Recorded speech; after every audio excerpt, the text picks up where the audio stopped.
Setiap bulan dengan sumbangan daripada seluruh rakyat Malaysia ni, kita keluarkan 1,300 kotak.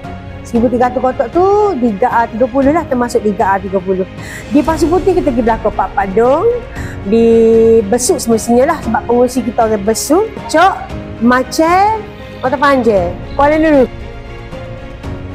Saya Kamsani bin Muhammad Hanafiah, penghulu Mukim Kaum Kemuning. Saya mengucapkan berbanyak terima kasih kepada Muslim Malaysia kerana sanggup memberi sumbangan kepada anak-anak Mukim di kampung ini. Sekali lagi saya mengucapkan berbanyak terima kasih kepada Muslim Malaysia.